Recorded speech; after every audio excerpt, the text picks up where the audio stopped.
Okay, so when you picture a Viking, what's the first thing that pops into your head? Is it those famous long ships cutting through the waves, maybe a warrior with an axe? Yeah, the classic image. Though hopefully not the horned helmet, that's definitely a myth. Ah, definitely not. But yeah, it's usually all about the raids, the battles, the big dramatic stuff across the seas. And look, that's certainly part of the story. We can't deny it. But the sources you've brought us for this deep dive, they paint a much fuller picture. Right. They really pull back the curtain on the day-to-day reality for most Vikings, the life they actually lived when they weren't out exploring or raiding. Exactly. So that's our mission here in this deep dive. We want to get into this material you've provided, the articles, that video script, even the details about visiting reconstructed sites, and really try to understand the domestic side. We're focusing on the reality of their homes, the structure of their society, and just the sheer physical effort that defined their daily lives away from the battlefield. So I guess before we even jump in, what aspect of that picture, the everyday, non-raiding Viking life, stands out or maybe surprises you the most? Well, what's great about these sources is how they combine archaeology and historical accounts. Hmm. It gives us this really rich, multifaceted view.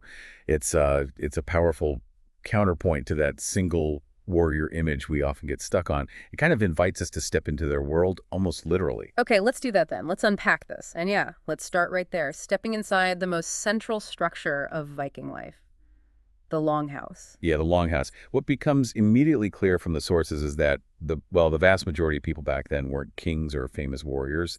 They were farmers. Life was overwhelmingly rural. And rural on a scale that's honestly, it's kind of hard for us to really picture today. Society was so rural.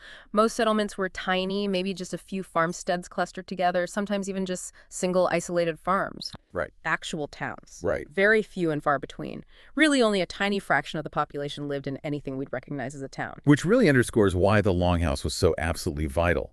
The sources describe these buildings, and they varied a lot in size. Some were quite modest, others were incredibly long. I think one source mentioned up to 250 feet. Wow. But the basic design was pretty consistent. A long, rectangular building, usually supported by two rows of internal wooden posts running down the length. And the materials sound very practical. Whatever was available nearby, clay, wooden planks, wattle, and daub for the walls. Exactly. Roofs could be wood, thatch, or even perf. I thought that detail about the wall sometimes being slightly bowed, sort of like the hull of a ship, was interesting. And turf houses, apparently quite common where timber was scarce, places like Iceland. Yes, the turf house is a perfect example of adapting to the local environment. Smart building. Inside, those two rows of columns created a kind of central aisle or corridor, Yeah. and this is typically where the fires would have been. Ugh, the hearth. Yeah, some sources mention one big central fire pit, others suggest maybe smaller individual ones. And the ashes, they didn't just sweep them out, they spread them on the floor. Seems like it. On the packed dirt floor, probably helped with moisture, maybe kept things a bit more stable underfoot, perhaps even helped with smells, who knows.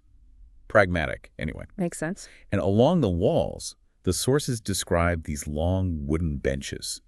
These weren't just for sitting during the day, they were the main sleeping areas at night. Right. And often, especially during the cold winters, one whole section of the longhouse would be given over to the animals.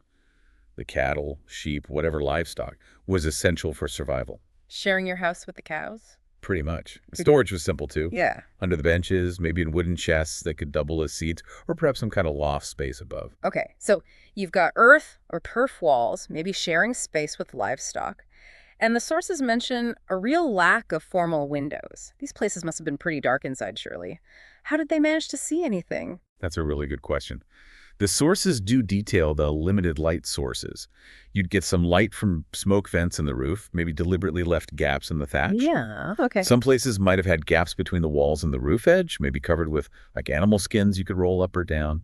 But the sources also really highlight the importance of oil lamps. Oil lamps. Yeah, burning fish oil, seal oil, whale oil, whatever fatty substance they could get. Yeah. Apparently, they provided a surprisingly decent amount of light after dark. Candles, on the other hand, were very rare and expensive. Luxury items, really. Oil lamps make sense using what you've got readily available from the sea or animals. And the furniture sounds incredibly basic. Very much so, largely functional. Storage boxes or trunks, sometimes maybe with simple locks, holding their belongings and also serving as extra seating. Tables were likely simple wooden affairs, perhaps collapsible, easy to put away when not needed. The kind of beds we think of, really only for the very wealthiest families. So most people are sleeping on those benches, maybe bundled in animal hides like sheepskin. A feather pillow if you were lucky, I guess. Pretty much. Only the richest might have been able to trade for expensive imported fabrics like cotton or silk for bedding or clothes. Wow. And weaving was likely a constant activity inside the longhouse, too. The sources mention looms were common, essential for making clothes, blankets, sailcloth, all sorts of textiles. Wealthier homes might even have had woven tapestries hanging on the walls, adding a bit of color and insulation. Okay, so let's just try and picture the scene then. You've got this long, enclosed space. It's probably smoky from the fire. It's housing multiple families, maybe an extended family, sometimes with animals nearby. Fires burning, people sleeping side by side on benches. The sources really drive home that this was life lived in incredibly close quarters. Absolutely. Privacy, as we understand it today, it just wouldn't have existed. It must have been loud, busy, communal, pretty much all the time. And the whole rhythm of life was dictated by the seasons, right? And the demands of farming. Early mornings were just standard. Definitely. The sources paint this picture of relentless hard work, younger, fitter people doing the heavy labor outside with the land and animals, while, elders and children helped out with whatever they could inside the home or maybe lighter tasks outside. That description of Viking Age farm work from the sources is quite sobering. They call it perilous, grueling drudgery. Doesn't sound appealing. No, just imagine plowing. They used a simple ard, which is basically like a wooden spike that just scratches the surface. It meant you had to plow the same field multiple times, often cross-plowing, just to break up the soil enough to plant anything. And these simple wooden tools, they'd wear out constantly. And pulled by oxen, or as the sources point out, sometimes by slaves. That's a key part, too. A very key part. And fertilization involved crop rotation and, using animal manure and probably human waste, too. Then the harvest men cutting the grain with scythes, women following behind raking it up, men threshing it to separate the grain. And then that incredibly time-consuming job of grinding the grain into flour, mostly done by women using hand mills. It just sounds exhausting day after day. It really does. And the role of the thralls, the slaves, really underscores the foundation of a lot of that labor. The sources are clear. They typically perform the most unpleasant and physically demanding tasks, things like building work or mucking out and spreading manure on the fields. So while farming was the absolute base for almost everyone, the sources also point to specialized crafts developing. Ironworking, for instance, often happened right there on the farmstead. But in those few towns, you'd find professional craftspeople, blacksmiths, incredible woodworkers, jewelers trading their skills for food and other goods. And it wasn't just local trade either.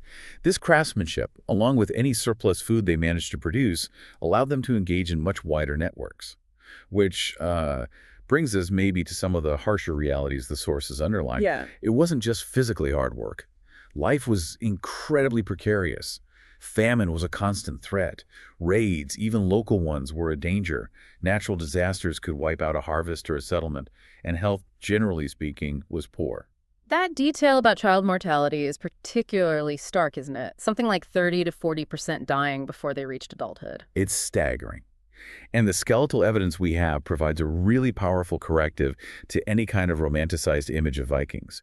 The sources note that skeletons show significant signs of disease, terrible injuries that hadn't healed well, evidence of malnutrition. It provides, and I'm quoting here, an important corrective to the usual image of the Vikings as able-bodied, strong, and healthily virile men. Right. It really highlights that life was a constant uphill battle just for basic survival for many people. Absolutely. And even their settlement patterns seem to reinforce their deep connection to the land they worked so hard on. The sources mention cemeteries were often located right at the edges of the farmsteads or the small villages. Kind of signifying their ancestral claim to that specific piece of land, maybe? Through the presence of their ancestors buried right there. That's quite a powerful idea. It is. It speaks to permanence and belonging. Speaking of moving around, how did they actually get from place to place in this very rural landscape? We picture the ships for sea travel, but overland. Good point. The sources mention a few methods. Horses were used, of course, for riding and probably carrying goods. Carts and wagons for heavier loads where the terrain allowed.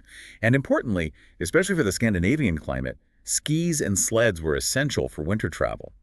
They even mention special spiked footwear for horses to help them grip on ice. Clever. Okay, so moving out a bit from the immediate farmstead, the sources paint a picture of a pretty structured society. There was a clear hierarchy in place, wasn't there? Yes, definitely. At the top, you had the jarls, the chieftains, the aristocracy. Below them were the carls. These were the free men and women. And this group made up the vast majority of the population. The farmers we've been talking about, the craftspeople, the merchants. Okay. And then at the bottom of the social ladder were the thralls, the enslaved people. Right. But here's something from the sources that I found really surprising, and it kind of challenges some common assumptions, I think. The position of women. Compared to many other European cultures at the time, Viking women seem to have held a relatively strong position. That's a really crucial point, and the sources back it up. They weren't just confined to the home. They managed the household, yes, Right. but they also often controlled the family's wealth, keys to the stores, things like that. They could own property in their own right. They could initiate divorce, and they could even engage in trade and run businesses. That's quite significant, isn't it? Not the image you always get. Not at all. Yeah. It's vital for understanding how their society actually functioned. And community was clearly very important, too. The sources mentioned disputes being settled at these local or regional assemblies called things, Ah, yes, the thing. which points to a functioning legal system, a way of resolving conflicts and making decisions collectively. It wasn't just ruled by the strongest jarl. There's a degree of self-governance. We touched on the craftspeople earlier, but the sources really do emphasize their skill level. Blacksmiths making tools and weapons, woodworkers crafting everything from those incredible ships down to intricate carvings on everyday objects, weavers producing complex textiles, jewelers creating beautiful adornments. Their artistry wasn't just functional, it was renowned across Europe and beyond. And that skill was directly connected to their extensive trade networks. The sources really reinforced that those famous longships weren't just warships. They were incredibly effective merchant vessels, too. They established these vast trade routes, reaching east into Russia, south to Byzantium and the Caliphates, west to the British Isles and beyond. They exchanged goods from Scandinavia furs, timber, iron, walrus ivory for things like silver, silks, glassware, spices. Trade was absolutely fundamental to their economy, and it connected them to the wider world in a profound way. And their beliefs, their mythology, seems like it was completely woven into the fabric of their daily life, didn't it? Absolutely. Norse mythology wasn't just a collection of old stories they told sometimes. It was their framework for understanding the world. Gods like Odin, Thor, Freya, they were believed to directly influence everything. The success of a harvest, the weather, safety on a voyage, the outcome of a battle, all of it. So rituals and sacrifices, communal feasts, these were common ways they interacted with the divine realm, trying to gain favor or understand their place. Exactly. And while the concept of word, which is often translated as fate or destiny, was central to their worldview, the sources suggest that individual actions, bravery, honor, skill, world, these were still seen as incredibly important in shaping how one met that destiny. Their burial rituals, too, especially the really elaborate ship burials for high-status individuals, demonstrate a very strong belief in an afterlife and the importance of status even after death. And beyond the sort of practical and the spiritual, the sources remind us there was a rich cultural life as well. You see the artistry, not just in jewelry, but in the intricate knotwork patterns and animal motifs found on wood carvings, runestones, metalwork. These designs often held deep symbolic meaning. And storytelling was incredibly important, especially during the long, dark winter nights in the Longhouse. Skalds, the poets, they weren't just entertainers. They were the keepers of history, the genealogists, the performers. They recited Saga's long, epic poems about heroes, gods, and ancestors preserving collective memory and reinforcing social values. Like living history lessons. In a way, yes. And they had games, too. Board games like Nefatau, which was a popular strategy game, provided amusement and probably mental exercise. And education itself, while not formal schools like we think of, was obviously essential, but very practical, wasn't it? Learning the skills you needed for farming, for crafting, for sailing, managing a household, this knowledge was passed down directly, generation to generation, right there within the family and the community. Exactly. Learning by doing, by observing, by participating from a young age. Okay, so how do we, sitting here today, actually piece together this really intricate picture of daily life, especially when the main structures, the longhouses themselves, were made mostly of wood and earth and turf, things that just decay over time? Yeah, that's the core archaeological challenge the sources highlight. Yeah. We rely heavily on the things that don't decay quite so easily. The subtle stains left in the soil where wooden posts once stood, which can reveal the layout of a building. The stone hearths where the fires burned. The durable artifacts like tools, weapons, pottery shards, jewelry, bone combs. Things that survive in the ground. And there's that really fascinating theory mentioned in the sources about some longhouses possibly being intentionally cremated, burned down, almost like bodies were sometimes cremated. Yes, if that theory holds true, it suggests a really deep, maybe even spiritual connection between the people and their homes, that the house itself had a kind of life cycle linked to its inhabitants. It's a really thought-provoking idea. But the sources also point to the invaluable contribution of the written texts, particularly the Icelandic sagas. Even though they were written down centuries after the events they describe, they provide narrative detail, actual stories about life inside the longhouse. Exactly, like that anecdote from the Greta saga about needing someone to hold up a light to guide a visitor home within the longhouse. It just vividly illustrates how dim and smoky it must have been inside if you needed an external light source just to find your way back to the main hearth. Yeah, wow. And that other slightly more earthy detail from the same saga about the servant girl commenting rather bluntly on Grettir's anatomy while he was sleeping. It's a pretty stark reminder of that absolute lack of privacy we were talking about earlier. Nothing was hidden in the longhouse. Okay, so here's where it gets really interesting for us right now. The sources mention these reconstructed longhouses. Places like the Leforter Viking Museum in Norway, Avaldsen Village, Trelleborg in Denmark, and yes, even the reconstruction at Lanso Meadows in Newfoundland.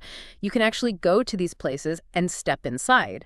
You can get a real visceral sense of that atmosphere. The smell of the timber and the peat smoke, the relative gloom, the feel of the central fire pit radiating heat. It really brings the historical descriptions and the archaeology to life in a completely different way. It really does. These reconstructions, which are based carefully on the archaeological findings and those saga narratives, they do an amazing job of bridging that gap between just reading about it and starting to feel what it might have actually been like. So looking back at everything we've kind of pulled out from these sources, we've definitely moved way beyond that initial image of just the fierce raider, haven't we? The Viking Age was fundamentally built on the incredible, relentless hard work, the resilience, and the ingenuity of farmers, craftspeople, and traders, all living together in these complex, intensely communal homes. Yeah, understanding all these layers. The daily grind of farming, the clear social structure, the surprisingly significant role of women, the way beliefs were woven into everything they did, the vibrant culture. It just creates a far more complete and I think a much more human and fascinating picture of the Viking people as a whole. I completely agree. So thinking about all of this we've discussed, what specific aspect of that everyday Viking life that we've explored today maybe surprised you the most, personally? That's a good question to leave folks with. Maybe this. Despite that constant struggle for survival, the really grueling physical labor, and that almost total lack of personal privacy in their homes, how did that intense communal nature of longhouse life actually contribute to their ability not just to endure, but to thrive, to organize voyages, build ships, explore vast distances, and ultimately impact the world as much as they did? How did that close-knit, maybe sometimes uncomfortable communal living fuel their success? That's definitely something worth pondering. It really is. A great thought to end on. Keep exploring this topic based on these sources. It's clearly so much more to discover about the surprising realities of the